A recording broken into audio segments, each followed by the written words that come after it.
What's up guys, ShinyHunterDestroyer here, and do you guys remember what I talked about last video? Well, if you need a refresher, let me just, play this.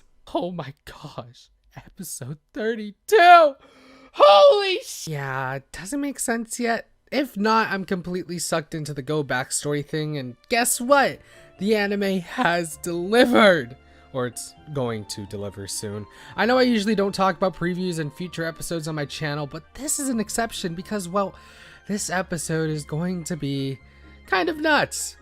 Episode 32 of the Pokemon Journeys anime is titled Celebi, A Timeless Promise. Ash will not be seen in this episode, leaving Go at the helm for the first time, which is very exciting, by the way. Knowing the title, you can already tell that this episode can get juicy.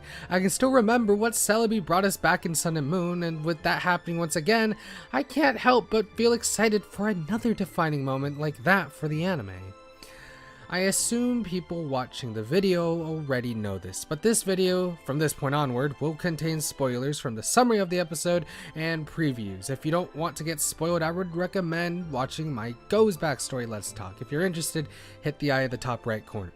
Either way, let us get to the summary. I won't be citing it word by word, but I want to talk about the parts that are, well, important to the episode, or to me at least. If you want to read it, you can pause the video now and read it off the screen. Reading the summary, we already know that this will bring us back 3 years. This would make Go about 7.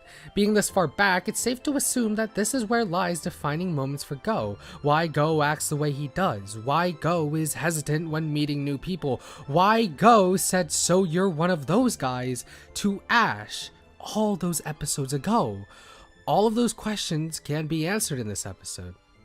Connecting the summary with the new preview released after episode 31, it's evident that Go feels betrayed, also proving the betrayal theory back in the Go's backstory Let's Talk. I feel like this video is just a continuation of that video. You said it was a promise.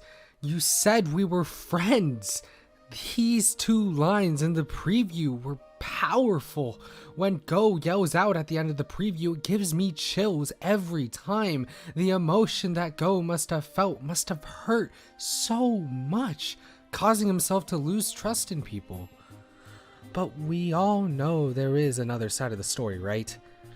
Let's theorize. It's important to know that Tokyo was on a family trip when he first met Go in Azalea Town in the Johto region. This could pave way to many things. The first sequence that I'm leaning towards is Tokyo and his family were already planning on leaving the next day. Whether that's true or not, Tokyo and Go still promised each other to meet up. I mean, if Tokyo is as adventurous as Go, think about it. Would you stop to think about when you're leaving, when you just want to keep on exploring and searching for the Pokemon you seek, when you have so much fun doing it? Watching the preview, there's something else that needs to be talked about though. Could Tokyo have been scared to keep on searching? In the preview, Go runs into a cave and waves back at Tokyo. Tokyo looks at him with sort of, is that a frown?